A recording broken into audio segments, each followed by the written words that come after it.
Serious match అన్నట్టు photo photo బాగా నవ్వండి సార్.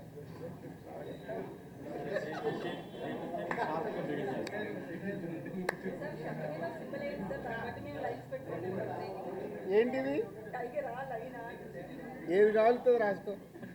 ఎలాగో చేసేది అదేగా. ఎవడేది చెప్పినా మనకు కావాల్సింది మనం రాస్తాం. రెడీయా? ఎలా వచ్చా సార్?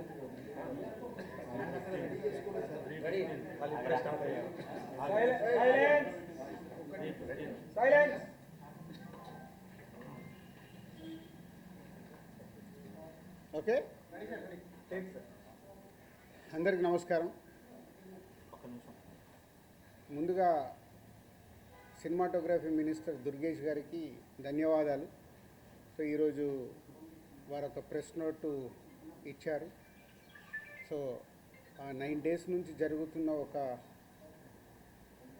సిచ్యువేషన్ని వాళ్ళు ఈరోజు కన్క్లూడ్ చేయడం చాలా హ్యాపీగా ఉంది.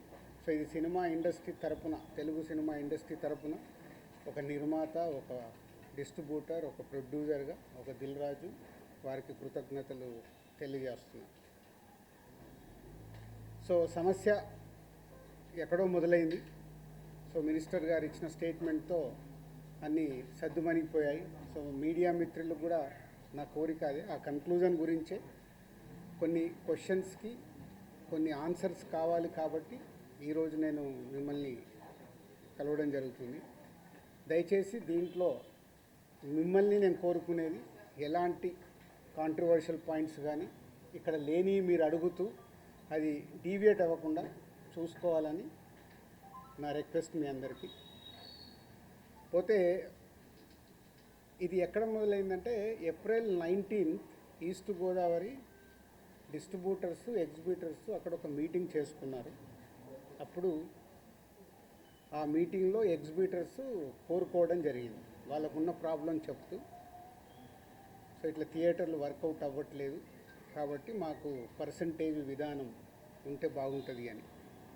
సో పోతే అందరికీ ఎన్నిసార్లు ఉన్నా నేను ఒకటే చెప్పేది, ఈరోజు ప్రతి సినిమా సంవత్సరంలో 150 సినిమాలు రిలీజ్ అవుతాయి, 90 సినిమాలు అందరూ పర్సంటేజ్ విధానంలోనే ఆడుతున్నారు. కొన్ని సినిమాలే రెంట్ ఆర్ పర్సంటేజ్ అనే విధానంలో ఆడుతున్నారు. సో ఈ రెంట్ ఆర్ పర్సంటేజ్ విధానంలో ఆడుతున్న దగ్గరే ఎగ్జిబ్యూటర్స్కి కొన్ని ఇబ్బందులు ఉన్నాయి. కాబట్టి వాళ్ళు అలా ఈస్ట్ గోదావరిలో ఏప్రిల్ 19న డిస్ట్రిబ్యూటర్స్, ఎగ్జిబ్యూటర్స్ మీటింగ్లో వాళ్ళు కోరుకోవడం జరిగింది. సో దానికి కొందరు అక్కడ డిస్ట్రిబ్యూటర్స్ యాక్సెప్ట్ చేయలేదు. అది మాకు హైదరాబాద్కి ఇలా నిర్మాతలకి అది కమ్యూనికేట్ అవుతే ఏప్రిల్ 26 గిల్డ్ మీటింగ్ జరిగింది. గిల్డ్ మీటింగ్లో మాకు హిట్ 3 గురించి బాంబేలో రిలీజ్ ఇష్యూ ఒకటి ఉండే, సెకండ్ ఈస్ట్ గోదావరిలో ఇలా పర్సంటేజ్ విధానం కావాలని వాళ్ళు నిర్ణయం తీసుకొని ఇండైరెక్ట్గా జూన్ 1 నుంచి వాళ్ళది వర్కౌట్ అవ్వకుంటే థియేటర్లు ఇలా ఆపుతాము అని కమ్యూనికేట్ చేయడం జరిగింది. ఇది ఎవ్రీథింగ్ ఆ ఎగ్జిబ్యూటర్స్, డిస్ట్రిబ్యూటర్స్ మధ్యలో ఈస్ట్ గోదావరిలో జరిగిన సంఘటన.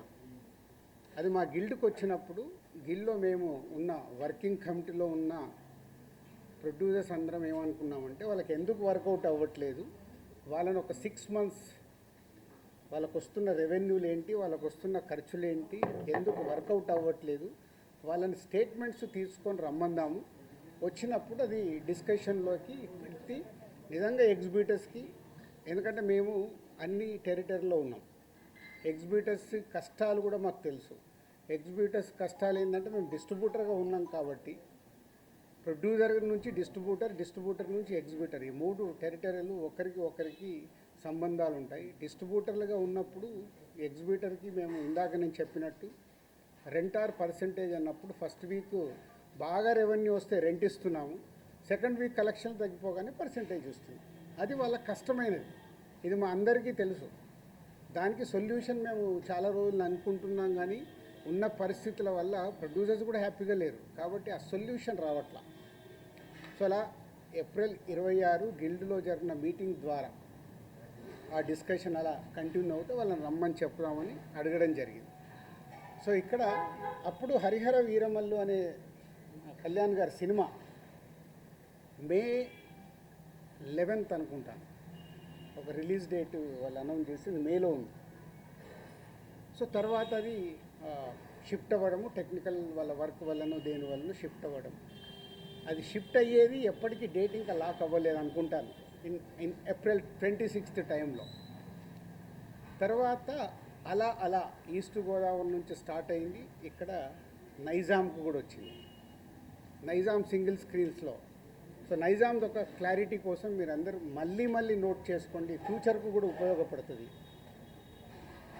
నైజాంలో సింగిల్ స్క్రీన్స్ 370 థియేటర్లు ఉంటాయి, 370 సింగిల్ స్క్రీన్స్ తెలంగాణ స్టేట్ మొత్తంలో. అందులో ఎస్విసి సినిమాస్ అండ్ అదర్ మాకు రిలేటెడ్గా ఉన్న చారి గారు వాళ్ళని కలిపి మా దగ్గర ఉన్నాయి 30 థియేటర్లు. అవుట్ ఆఫ్ 370 థియేటర్లు 30 థియేటర్లు మా దగ్గర ఉన్నాయి. అలాగే ఏషియన్, సునీల్ అండ్ సురేష్ కంపెనీలో 90 థియేటర్లు ఉన్నాయి, 120 మా దగ్గర 30, వాళ్ళ దగ్గర 90. 250 థియేటర్లు ఓనర్స్ కానీ వాళ్ళకు సంబంధించిన వాళ్ళు కానీ నడుపుతున్నారు. అవుట్ ఆఫ్ 370 ఇది రేషియో. మీ మీడియా వాళ్ళకు నేను మళ్ళీ ఇది క్లారిటీ ఇస్తున్నాను, మళ్ళీ ఆ నలుగురు దాంతో ఆ సబ్జెక్టు తర్వాత వస్తాను. సో ఒక వ్యక్తుల మీద ఇండివిజువల్గా టార్గెట్ చేయడము, వెనకాల ఏముందో అర్థం చేసుకోకుండా మాట్లాడడము, మీలాంటి వాళ్ళు కనీసం ఇలాంటి క్వశ్చన్స్ వచ్చినప్పుడు అండర్లైన్ చేసుకోండి. మీరు మాట్లాడేటప్పుడు ఎవరో ఎక్కడి నుంచో ఫోన్ ఇన్ తీసుకుంటారు. నాకు ఎవరో లింక్ పంపితే జీ న్యూస్ ఉన్నారు ఎవరైనా ఇక్కడ, జీ న్యూస్లో చూసా ఇందాక ఎవరో పంపిస్తే. ఆ టాపిక్ సంబంధం లేదు కానీ అది కూడా తీస్తా. అక్కడేదో టాపిక్లో జరుగుతుంటే మళ్ళీ వస్తాను మెయిన్ పాయింట్కి. టాపిక్లో జరుగుతుంటే మొదటి రోజు గేమ్ చేంజర్ సినిమా పైరసీ వచ్చింది.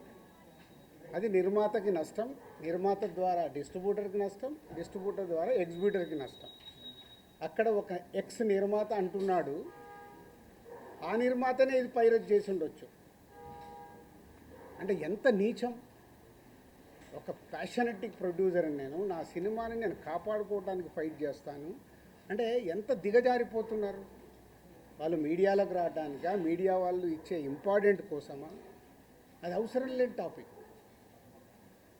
పైరసీ మీద మేము ఫైట్ చేస్తాం కానీ ఎవడన్నా హౌస్ మన ఇంట్లో మనిషిని మనం చంపుకోవాలని ఎవడన్నా మనిషి అనుకుంటాడా? ఏ కుటుంబంలో ఎవరన్నా అనుకుంటారా? అంత నీచంగా బిహేవ్ చేస్తున్నారు కొందరు, అది పక్కన పెడదాం. సో ఈ పర్సంటేజ్ విధానం తెలంగాణకు వచ్చినప్పుడు తెలంగాణ ఎగ్జిబిటర్స్ న్యాచురల్గా సార్ ఈస్ట్ గోదావరిలో అది అంటున్నారంట, ఇలా తెలంగాణలో కూడా మేము అన్ని థియేటర్లు మూత పడుతున్నాయి, మాకు ఏదో ఒక సొల్యూషన్ కావాలి అని శిరీష్ గారిని అడగడం జరిగింది. ఎవరు ఆ 270 థియేటర్లు ఎందుకు? 30 ఏళ్ళ నుంచి వాళ్ళు మాతో వ్యాపారం చేస్తున్నారు. 1998 నుంచి ఆ ఎగ్జిబిటర్స్కి మాకు 28 ఏళ్ళ నుంచి ఒక నడుస్తుంది, ఆ రిలేషన్ నడుస్తుంది. వాళ్ళు అడిగినప్పుడు ఈస్ట్ గోదావరికి ఇలా జరుగుతుంది అన్నప్పుడు శిరీష్ గారు నా నోటీస్లో తీసుకొచ్చారు.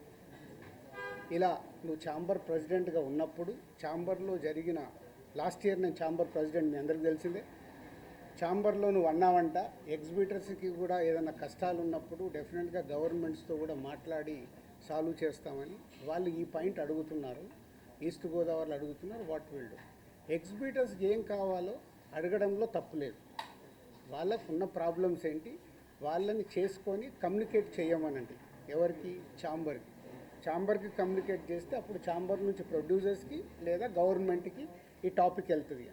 బికాజ్ ఐఎమ్ ఎఫ్డీసీ చైర్మన్ కాబట్టి ఆ ఉద్దేశంలో వాళ్ళు ఈ రూట్లో రావడం జరిగింది.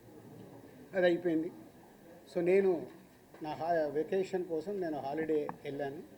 వాళ్ళు మే 18 ఒక మీటింగ్ అనుకున్నారు ఎగ్జిబిటర్స్, ఏపీ తెలంగాణ ఎగ్జిబిటర్స్ అందరు.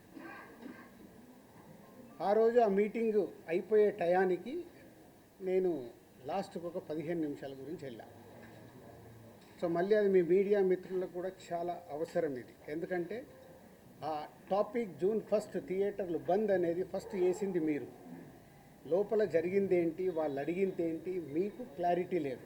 ఎవరో ఫోన్ ద్వారా చెప్పింది అది మట్టుకే మీరు మీ స్ట్రోలింగులు కానీ మీ బ్రేకింగ్ న్యూస్లు కానీ మీరేశారు. అంటే యాక్చువల్ లోపల ఏం జరిగింది, వాళ్ళు ఏం అడిగారు, వాళ్ళు ఛాంబర్కి ఏమి ఇచ్చారు, మీకు క్లారిటీ లేదు. వాళ్ళు అక్కడ నేను వెళ్ళి మాట్లాడిన తర్వాత సార్ మేము ఇలా అనుకుంటున్నాం, మాకు ఈ పర్సంటేజ్ విధానం కావాలి, ఈ రెంటార్ పర్సంటేజ్ అనేది ఉంది, ఆ కొన్ని సినిమాలకే 90%